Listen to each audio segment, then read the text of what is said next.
My name is Captain Talia Barnes. I'm 28 years old, and in 3 days, I'm supposed to marry the love of my life, Julian Vance.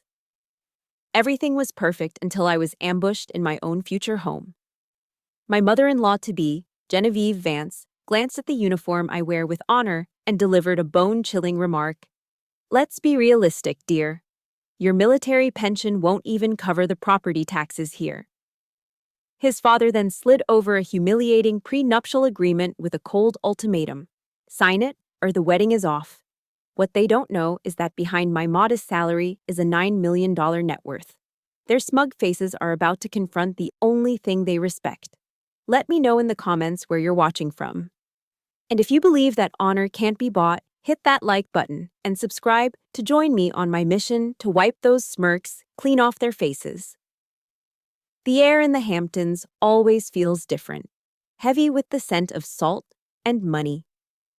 As I drove through the towering hedges that guarded the Vance estate, I felt like I was crossing into a foreign territory, one where my rules of engagement didn't apply.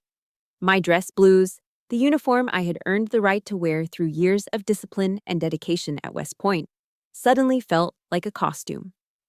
I was escorted not into a living room, but into a chamber that felt more like a museum exhibit dedicated to the history of wealth. The air was thick with the smell of polished mahogany and the funereal scent of white lilies, so overpowering it was hard to breathe. Genevieve Vance rose from a silk-upholstered settee, a smile perfectly arranged on her face. But it was a masterpiece of social camouflage. It never reached her cold, calculating eyes. Talia, dear, do sit, she said, her voice smooth as glass. She gestured not with her hand, but with a flick of her chin towards a delicate Louis XIII armchair. The chair looked like it would shatter under the weight of a stiff breeze, let alone a soldier. Sitting down, the crisp fabric of my uniform seemed to protest against the antique brocade. Alistair Vance remained seated opposite me, silent and solid as a granite statue. He didn't offer a greeting. He simply watched me, his lawyer's eyes conducting a swift, brutal appraisal as if valuing an asset he was considering acquiring or liquidating. There were no pleasantries, no questions about my flight from North Carolina, no small talk about the wedding preparations. The silence was a statement. I wasn't here as a future daughter. I was a problem to be solved. A sterling silver tea service sat on the table between us. A single cup of Earl Grey poured for me. I never touched it. I watched as the steam rising from the porcelain thinned and then vanished completely, the tea growing as cold as the atmosphere in the room. Genevieve let the silence stretch, a tactic I recognized. Let the adversary grow uncomfortable. Let them make the first mistake. Finally, she broke it. Julian is so very fond of you, she began, the words dripping with condescension. But we, as his parents, have a duty to consider the practicalities. She leaned forward slightly. Let's be realistic, dear. Your military pension won't even cover the property taxes here. The words landed like a precision strike. It was shocking in its directness, its utter lack of grace. But it was only the opening salvo. Her eyes, the color of a winter sky, drifted down to the decorations on my chest. The ribbons and medals that told the story of my service, of deployments, of excellence under pressure. And these are just... Darling, she cooed, the way one might speak of a child's macaroni art project. You must be very proud. But in our world, Talia, legacy is measured in trust fund statements, not in little pieces of metal. It wasn't just an insult, it was a desecration. In that moment, she took every pre-dawn ruck march, every sleepless night studying strategy, every moment of gut-wrenching fear I'd ever faced, and she tossed it all into a trash can like it was worthless. To her, my service to the country, the very foundation of my identity, was nothing more than a blue-collar job, a quaint but ultimately insignificant hobby. I felt a cold wave of anguish wash over me, but my training locked it down tight. I kept my back straight, my hands folded calmly in my lap. I would not give them the satisfaction of a reaction. That was Alistair's cue. With a quiet scraping sound, he slid a thick, leather-bound document across the gleaming mahogany table. It stopped inches from my hand. Don't take this personally, he said, his voice a low rumble. It's simply business. I picked it up. The paper was heavy, expensive. I began to flip through the pages, my mind shifting from defense to analysis. It was worse than I could have imagined. This wasn't a prenuptial agreement, it was a document of unconditional surrender. Clause 7b stipulated that any inheritance I received during the marriage would be absorbed directly into the Vance family trust. Clause 12a granted them oversight, a veto, essentially, on my personal investment decisions. It was an annexation, designed to turn me into a wholly owned subsidiary of the Vance Corporation. I looked up, keeping my voice steady and professional. This is a complex document. I'll need to have my attorney review it. A sharp, humorless laugh escaped Alistair's lips. My dear girl, he said, the condescension now thick enough to cut with a knife. I am the attorney. And I'm telling you, this is a generous deal. It allows you to step into a life you could never have even dreamed of. He leaned back, steepling his fingers under his chin, the picture of absolute power. So, here's the offer. Sign the document, or you can walk out that door and call off the wedding, he concluded, his voice dropping to a flat, dismissive tone. Julian will be disappointed, of course, but he'll get over it. He knows where his loyalties lie. They thought they had me. Cornered, outgunned, and emotionally compromised. They expected tears, pleading, a desperate phone call to Julian. They had prepared for a heartbroken girl, but they were facing an intelligence officer who had just been handed the enemy's entire battle plan. Slowly, deliberately, I rose to my feet. The silence in the room was absolute, charged with their expectation. I didn't say a word. I simply picked up the leather-bound contract. I'll be keeping this, I said. My voice wasn't angry, it wasn't tearful. It was level, final. Their faces registered a flicker of confusion. This wasn't in their script. They had prepared for an emotional surrender, not this cold, steel-enforced silence. As I turned and walked toward the grand double doors, I could feel their eyes on my back, their sense of victory now tainted with a sliver of bewildered uncertainty. The heavy door clicked shut behind me, and I stood for a moment in the marble foyer, taking my first free breath. The game was on. They had shown their hand. Now, what was my plan of attack? I drove away from the Vance estate in a state of controlled silence, the leather-bound contract sitting on the passenger seat like a block of ice, radiating a cold that had nothing to do with the temperature. The calculated cruelty of their ambush still echoed in my ears, but beneath the shock, a cold, hard anger was beginning to solidify. My first instinct wasn't to call Julian. It wasn't to find a hotel and lick my wounds. It was to retreat to solid ground, to my home base. I didn't drive back to the temporary apartment Julian had arranged for me in the city. Instead, I pointed the car toward LaGuardia Airport, my movements precise and automatic. Inside the terminal, I walked straight to a kiosk and bought a one-way ticket for the first available flight to Fayetteville, North Carolina. I needed to go home. I needed to be in a place where things made sense, where honor wasn't just a quaint word people used before talking about money. Hours later, as the plane descended, the sterile, recycled air of the cabin gave way to the familiar, humid warmth of home. When I stepped off the jet bridge, the thick, pine-scented North Carolina air wrapped around me like a comforting blanket. This was real. Driving through the familiar streets of the town that bordered Fort Bragg, I saw them everywhere. American flags hanging proudly from front porches, yellow ribbons tied around old oak trees. This was a world a million miles away from the cold marble and polished mahogany of the Hamptons, not just in distance, but in soul. I let myself into my parents' quiet, modest house.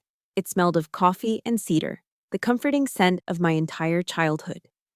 In the study, I went straight to the bookshelf and pulled down my grandfather's old wooden footlocker. Inside, nestled in faded velvet, was his distinguished service cross. I lifted it from its box, the metal cool and heavy in my palm.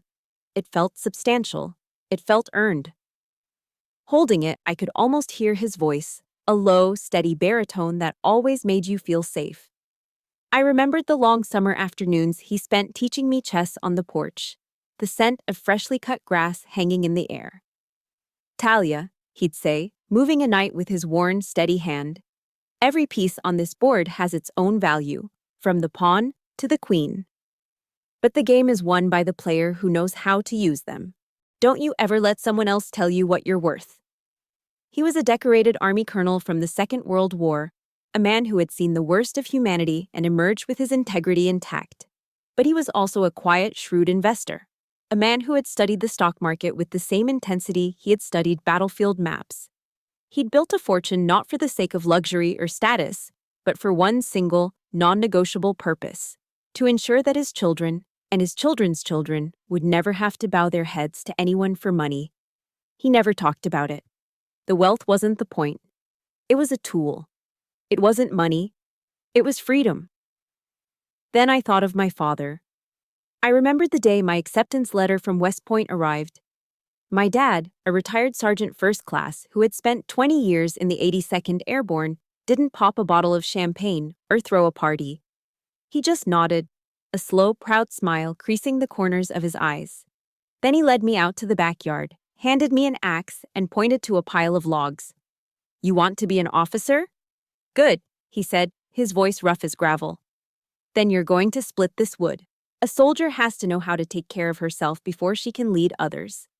So I spent the rest of that day splitting firewood, my hands blistering, sweat stinging my eyes. That was how my family showed love. Not with empty platitudes or expensive gifts, but by forging us, by teaching us resilience. They gave us the tools to be unbreakable. Genevieve Vance thought she was insulting me with money.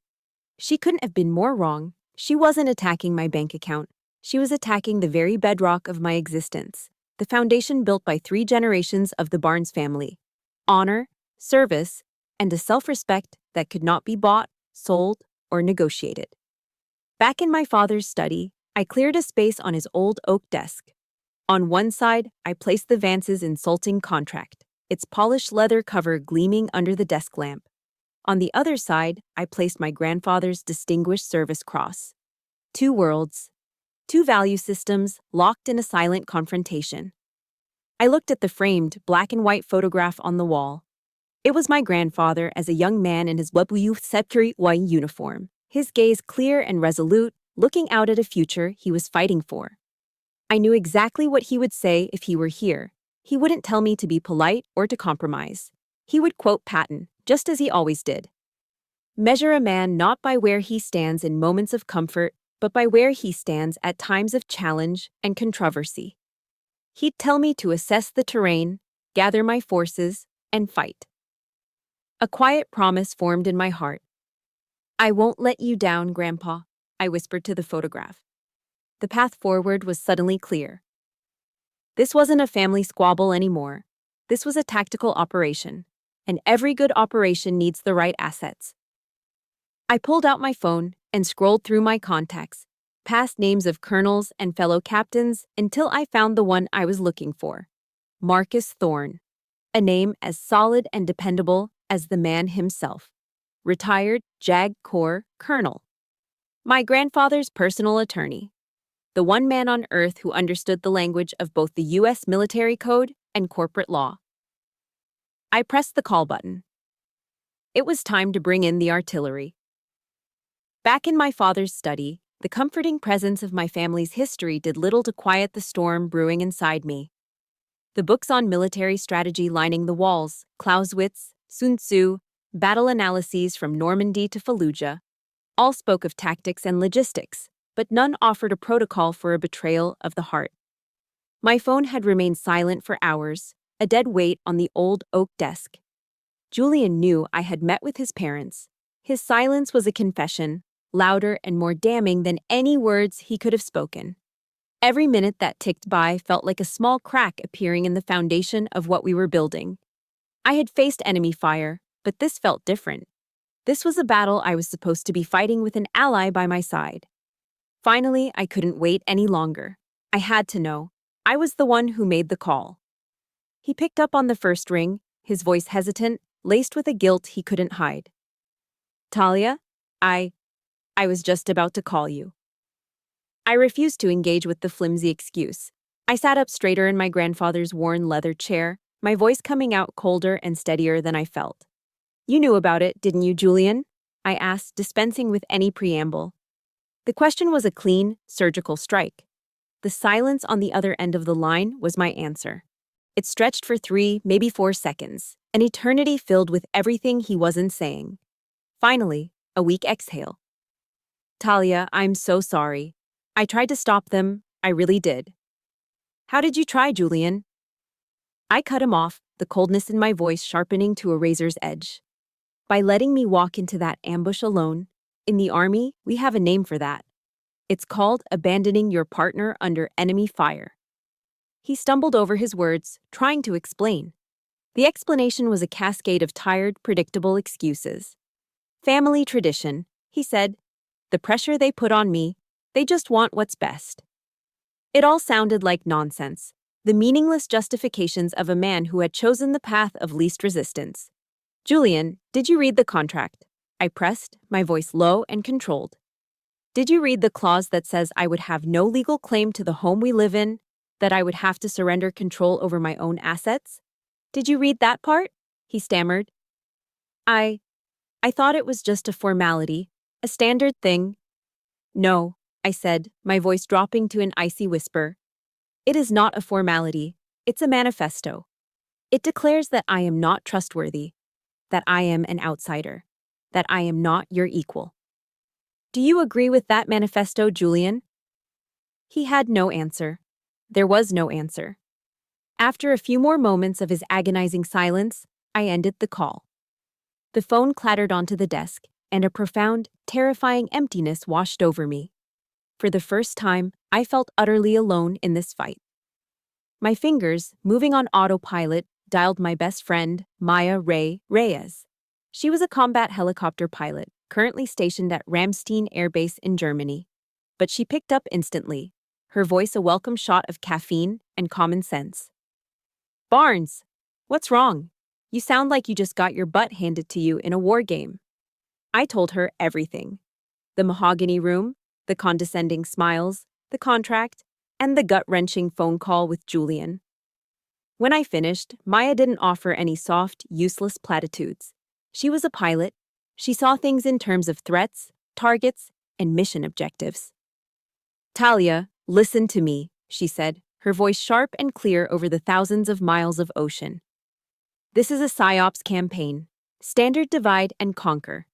They're trying to isolate you, break your morale, don't let them. But this Julian guy, he has to prove his loyalty. On my crew, if someone hesitates under fire, they don't just endanger themselves, they endanger the entire mission. They get everyone killed. Her words were like a splash of ice water to the face, shocking me out of the emotional fog. She was right. This wasn't just about my hurt feelings. This was a strategic assessment of a life partner, my co-pilot. I took a deep, steadying breath, my resolve hardening into something cold and clear. My training took over, pushing the pain aside, focusing only on the objective. Trust, but verify. It was time to verify Julian's allegiance. I picked up my phone again. This time, I sent a short, unambiguous text message. I don't need an apology.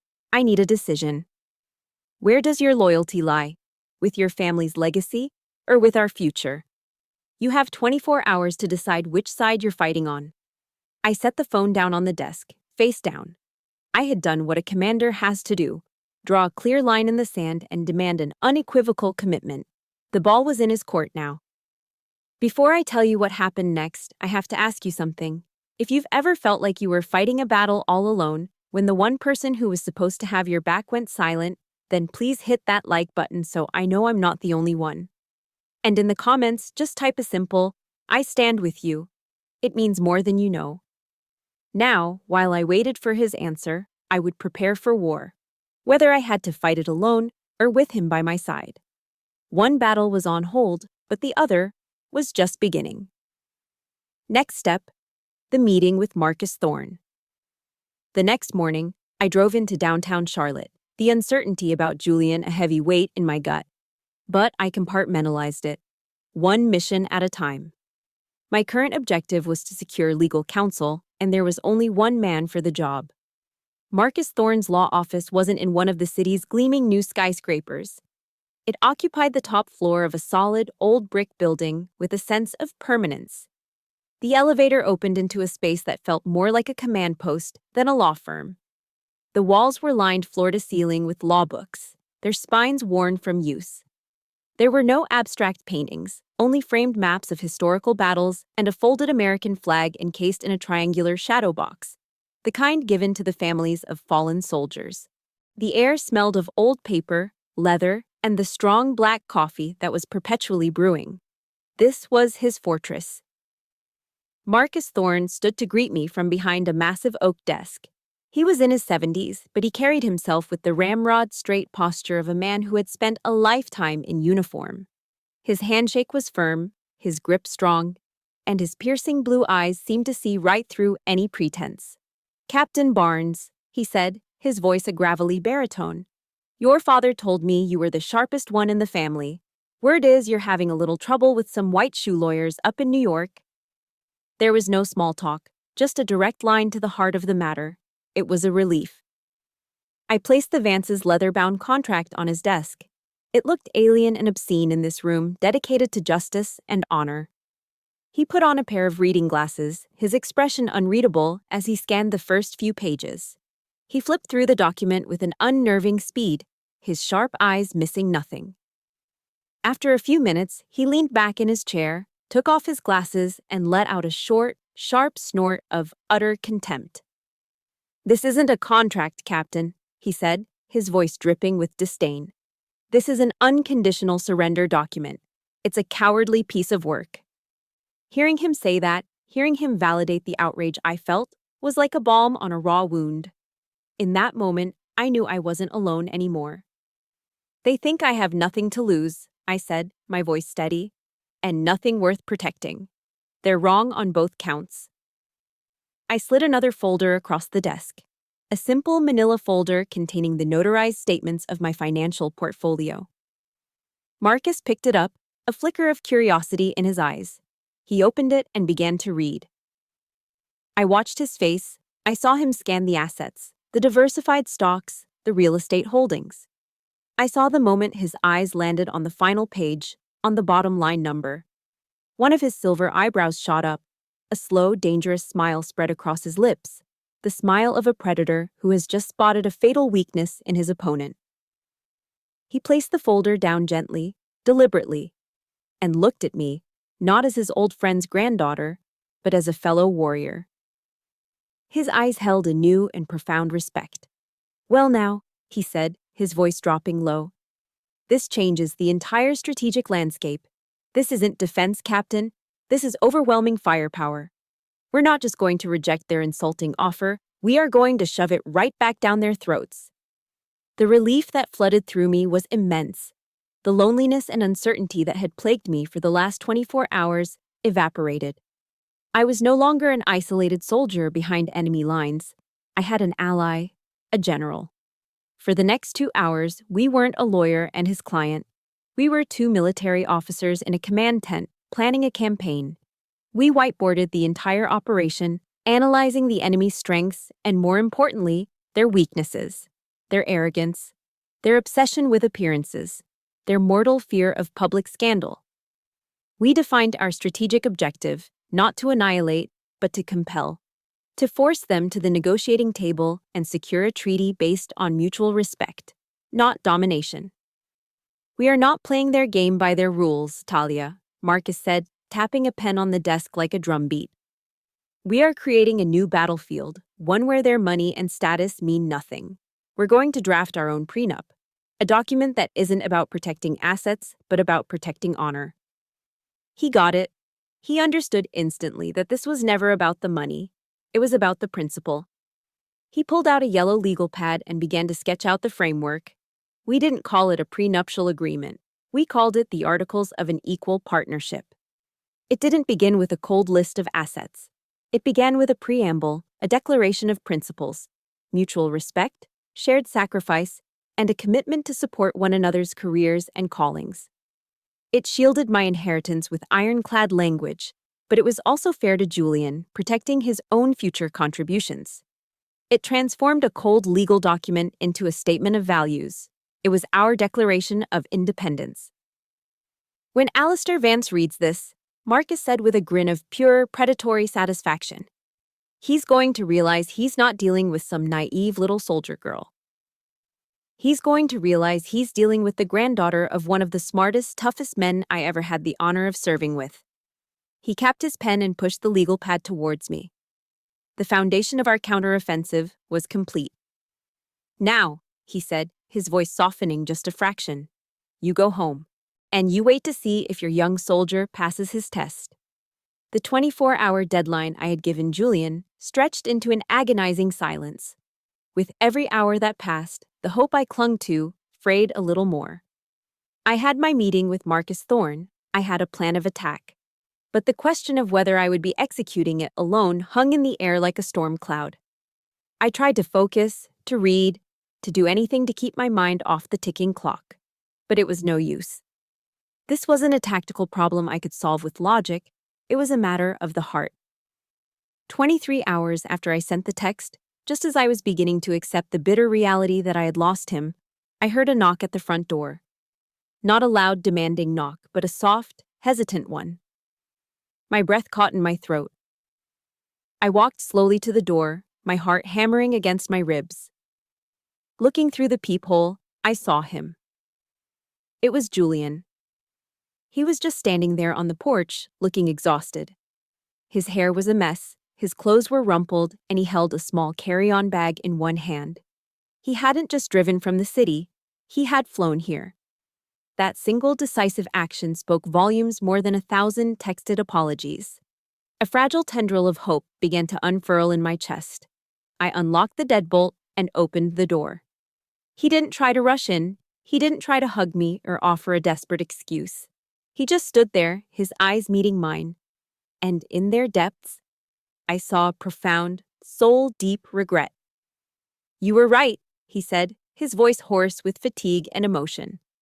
"You told me I had to pick a side, and I have. I'm here, Talia. I'm on your side." I stepped back and let him in, my own voice failing me. We didn't speak as he set his bag down. We just moved into the simple, comfortable living room of my parents' house, a universe away from the cold, mahogany-paneled room where my ordeal had begun. The silence wasn't awkward, it was heavy with everything that needed to be said. He finally broke it, the words tumbling out as if a dam had broken inside him. He told me everything. After our call, he had driven straight to the Hamptons and confronted his parents. He told them their contract was a disgrace, an insult to the woman he loved. He told them that if they forced the issue, he would be the one to call off the wedding and he would make sure the whole world knew exactly why. He described the fallout. His father's explosive anger, his mother's theatrical tears. They had accused me of manipulating him, of poisoning him against his own family. "For the first time in my life, Talia," Julian said, his eyes welling up with unshed tears.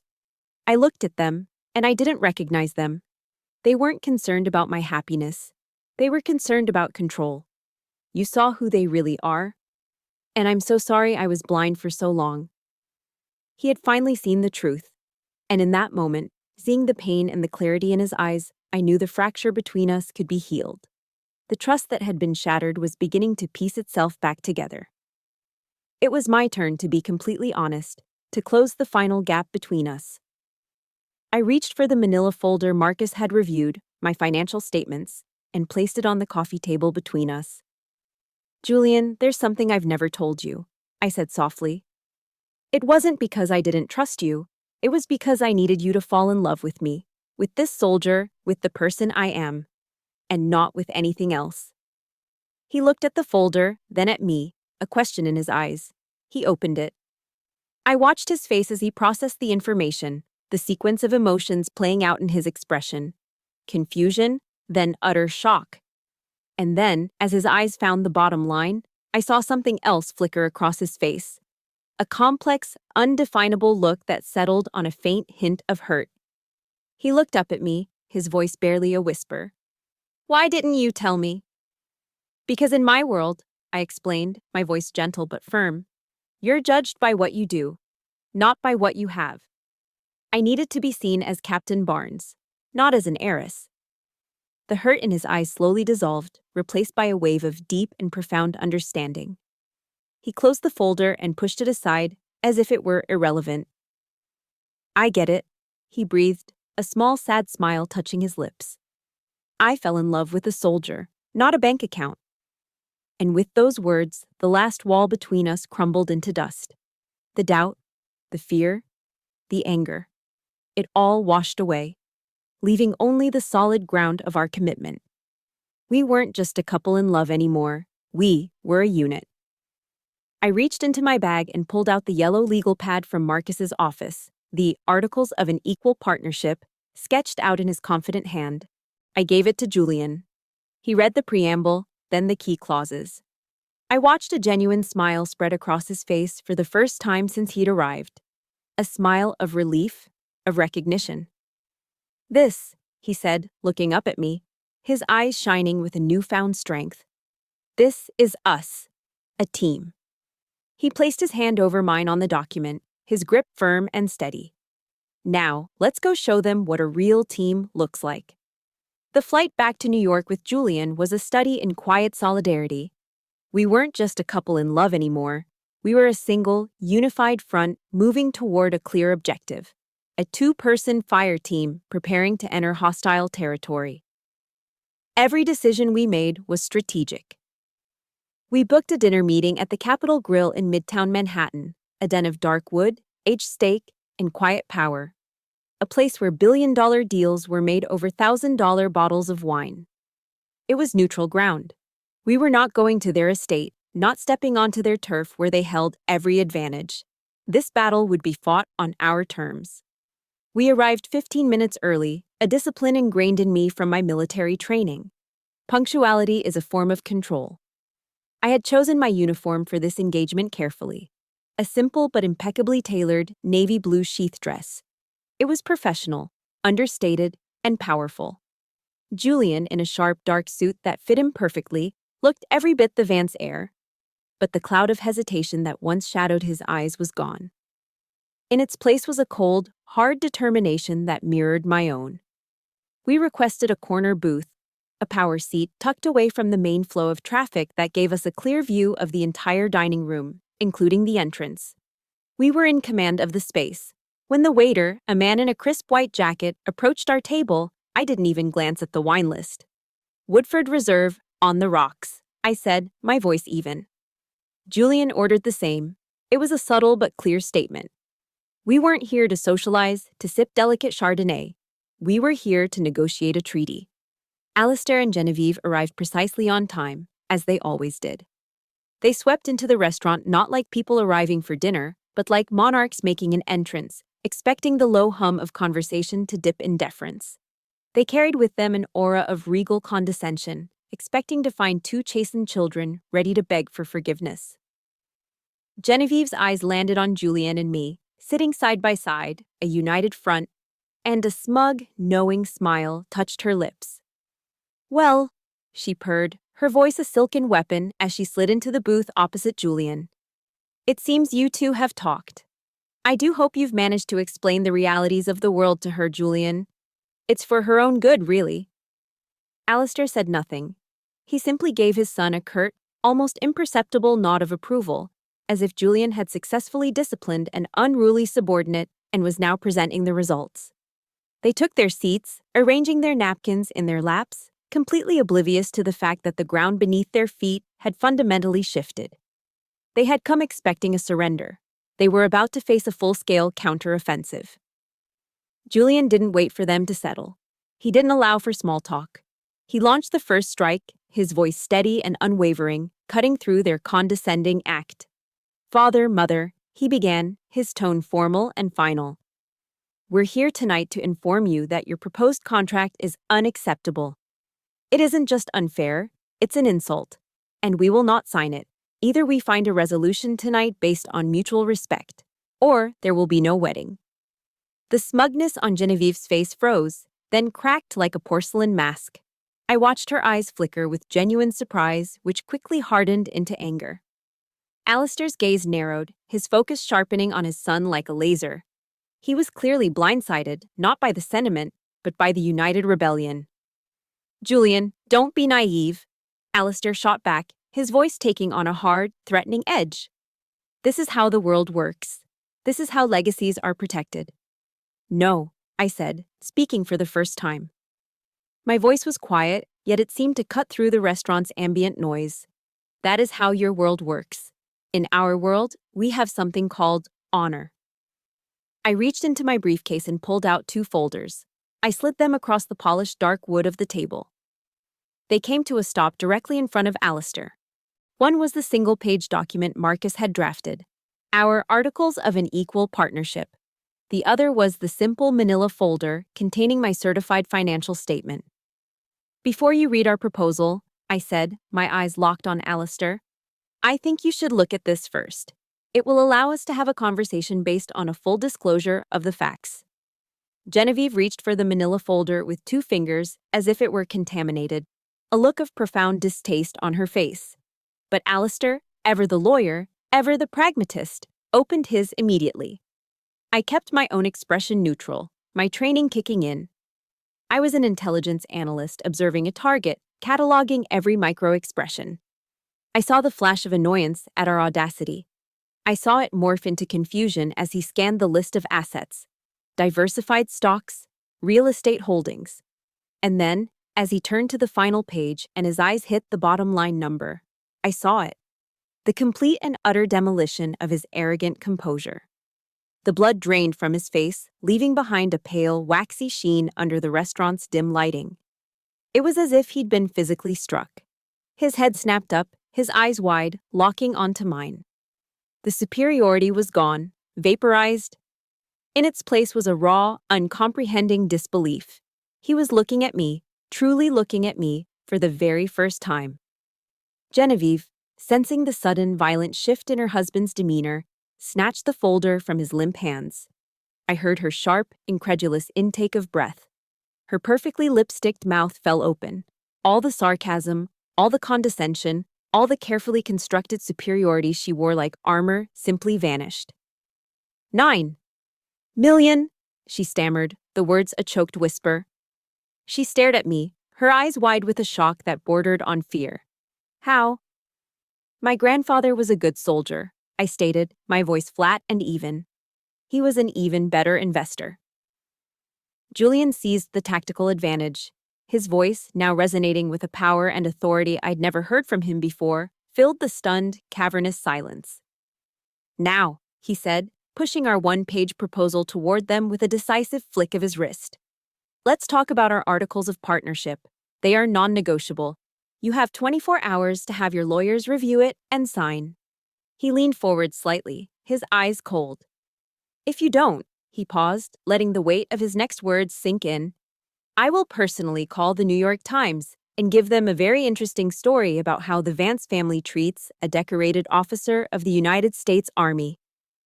Alistair and Genevieve were completely silent. They just stared, first at the document, then at us. For the first time in their privileged lives, they were disarmed, outmaneuvered, and utterly silenced. The smug smiles were gone, replaced by the blank, stunned expressions of 2 monarchs who had just been checkmated by a pawn they never even saw coming. They were speechless. And honestly, seeing the shock on their faces was one of the most satisfying moments of my life. If you agree that some people need a serious reality check, hit that like button. And for my question tonight, just comment with the word checkmate if you were cheering for us in that moment. We stood up from the table, leaving them there amidst the ruins of their own arrogance. The battle was over. The war, however, was about to enter a new and uncertain phase. The 24 hours after our dinner at the Capitol Grill were thick with a tense, waiting silence. Julian and I didn't talk much about what might happen. We didn't need to. We just stayed together in his city apartment, a quiet, solid presence for one another. The battle had been fought. Now we were holding the line, waiting to see if the enemy would surrender or force us to deploy our final weapon, the call to the press. At precisely 5 p.m., an email pinged on my phone. It was from Marcus. The subject line was a single word: victory. I opened it. The message was brief and to the point, just like the man himself. Article signed, no revisions. Congratulations, Captain. A wave of profound relief washed over me, so strong it almost buckled my knees. I showed the phone to Julian, and he pulled me into a fierce hug, lifting me off the floor. "We did it," he whispered into my hair. "No," I corrected him, pulling back to look him in the eye. "You did it.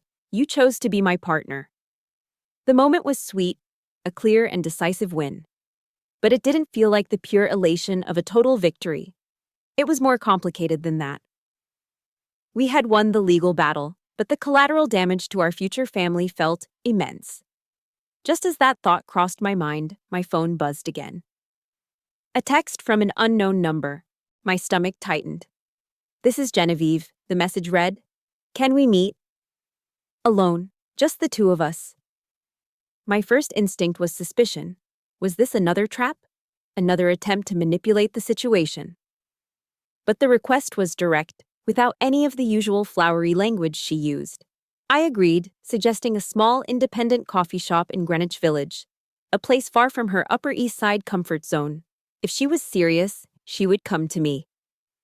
When she walked into the cafe the next afternoon, I almost didn't recognize her. The usual armor of designer clothes and perfectly coiffed hair was gone. She wore simple slacks and a cashmere sweater.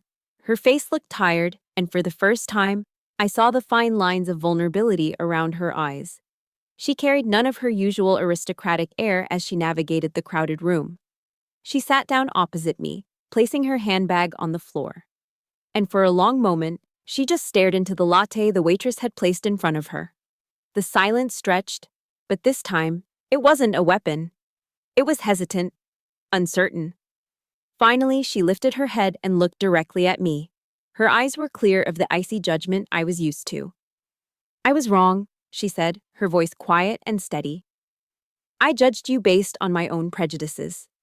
I was cruel, and I was unfair. There is no excuse for my behavior." She took a breath, and the next words seemed to cost her a great deal. I am sorry, Talia." The apology stunned me more than the $9 million revelation had stunned her.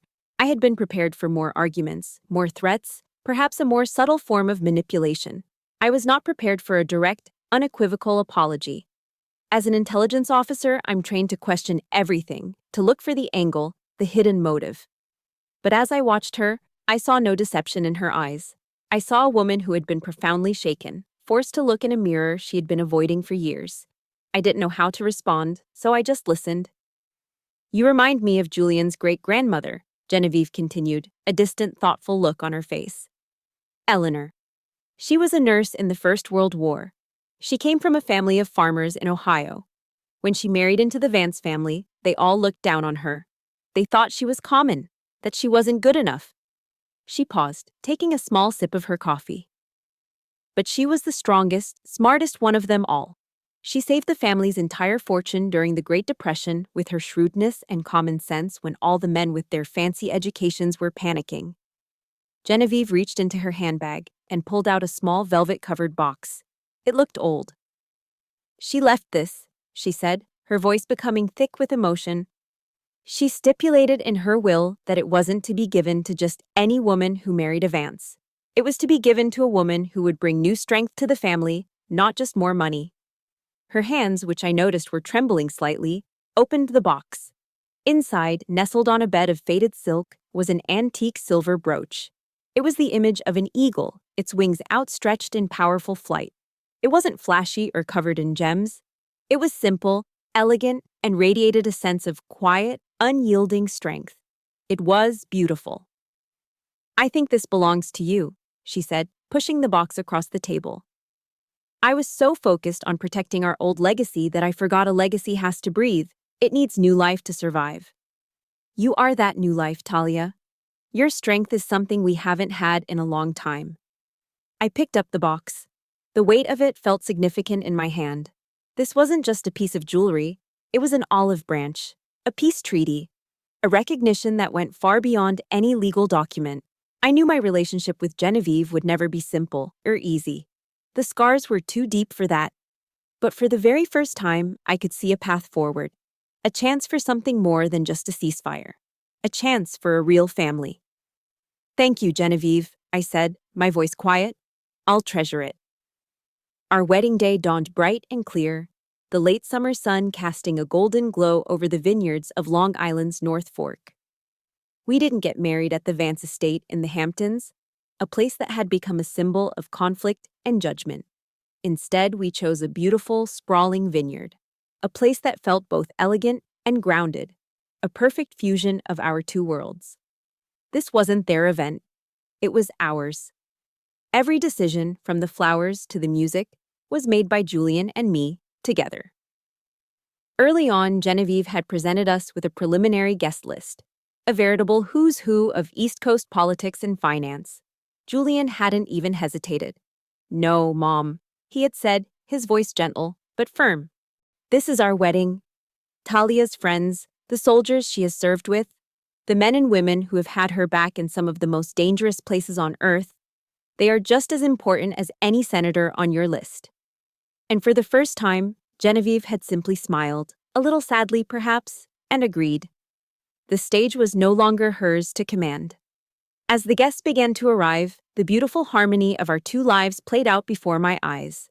On one side of the lawn, under a magnificent old oak tree, were the Vance's guests, men in Tom Ford suits and women in Chanel dresses discussing stock portfolios and summer travel plans.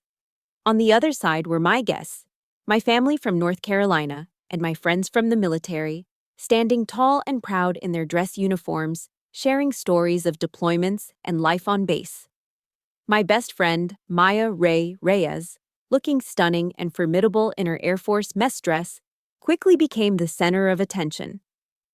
I watched, a smile spreading across my face, as she stood engaged in a lively conversation with one of Alistair's oldest law partners, a notoriously gruff man in his 70s.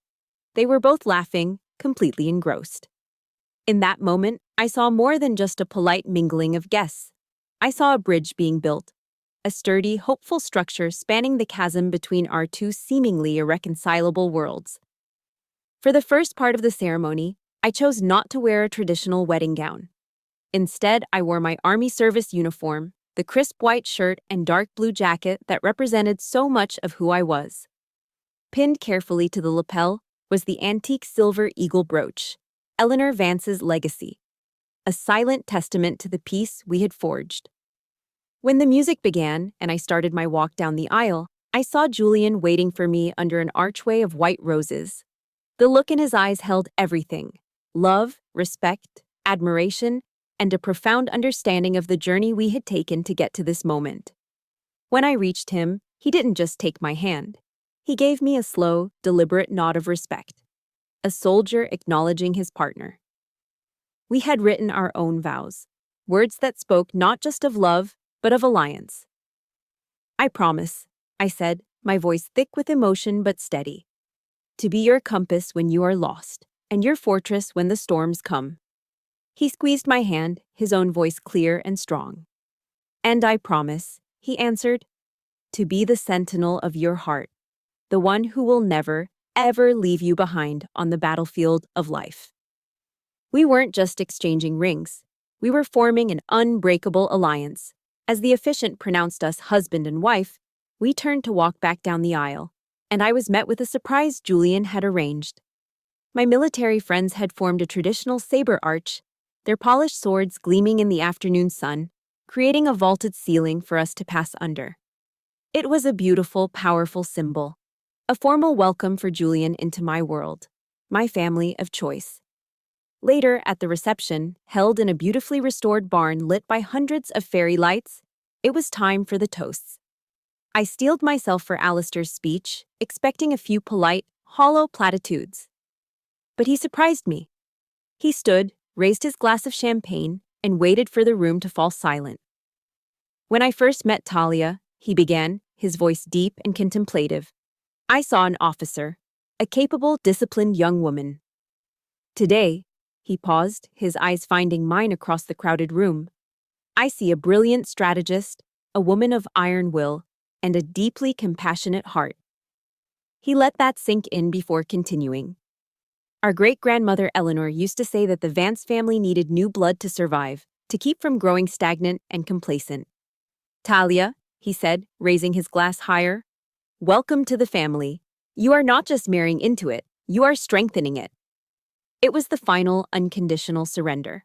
Not a signature on a contract, but a public declaration, an admission of her value and his own misjudgment.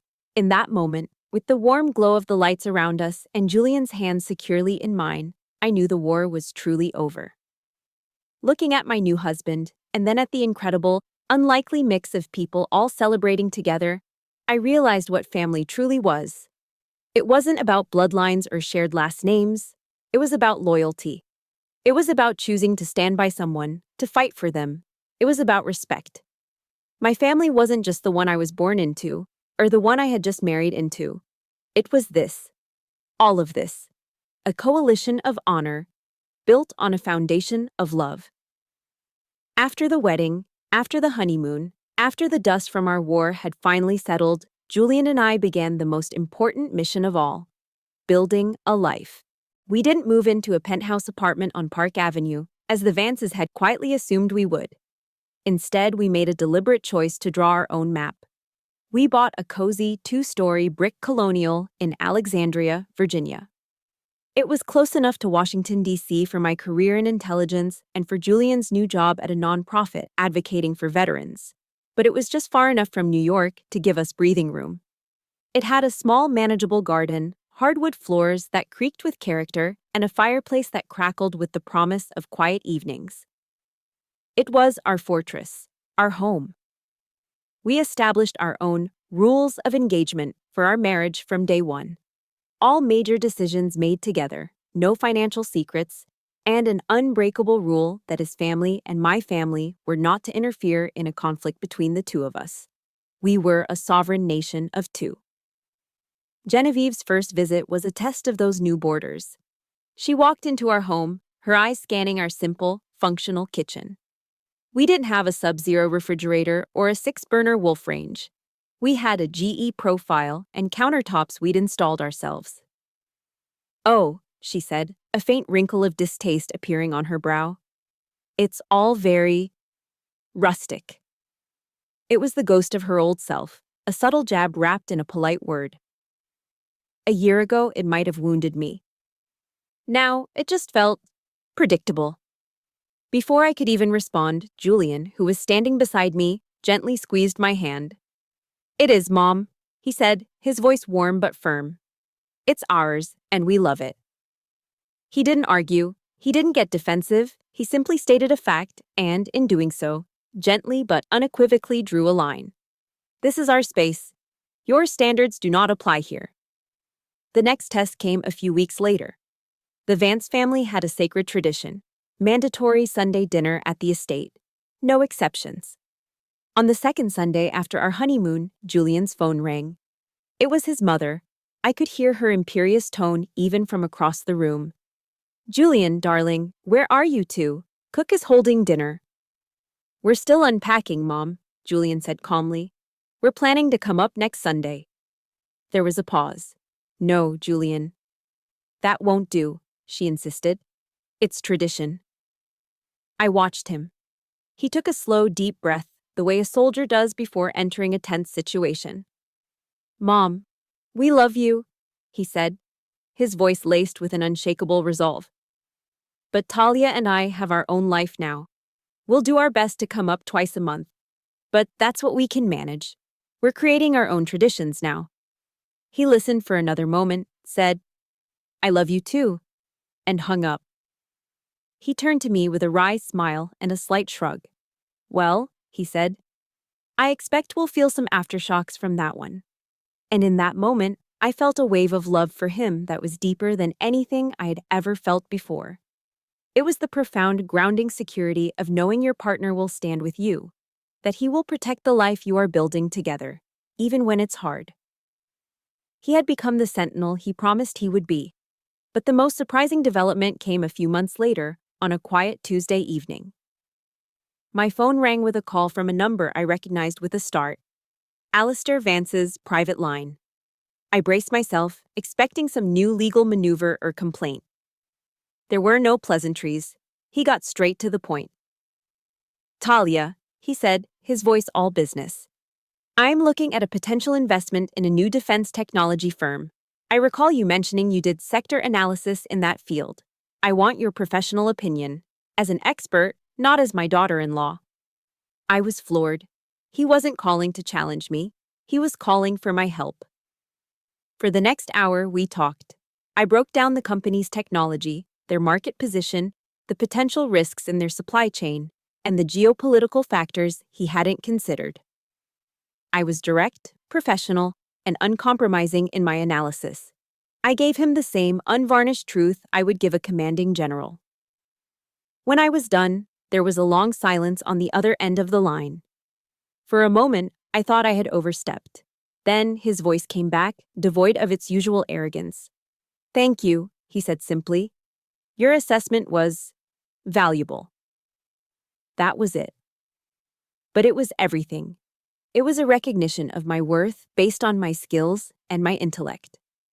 The respect I had fought for wasn't just a grudging concession made under duress. It was real. That night, I told Julian about the call as we sat by the fire, a glass of wine in my hand. He just smiled, a look of deep pride on his face. "See?" he said softly. "You didn't just marry into my family, Talia.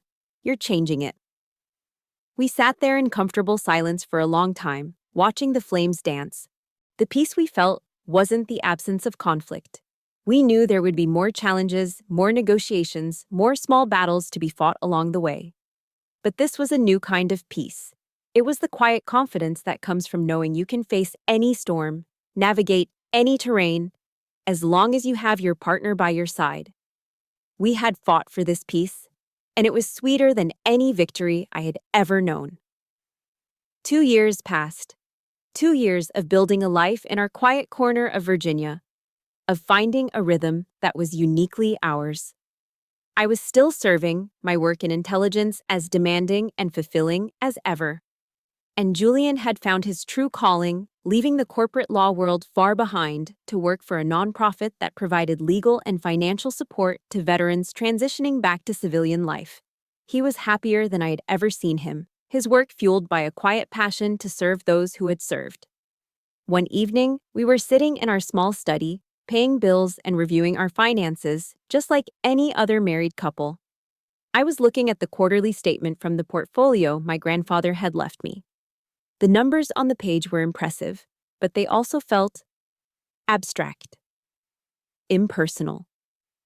"You know," I said, breaking the comfortable silence, "we have more than we will ever need. I want this money to mean something more. I want it to do something."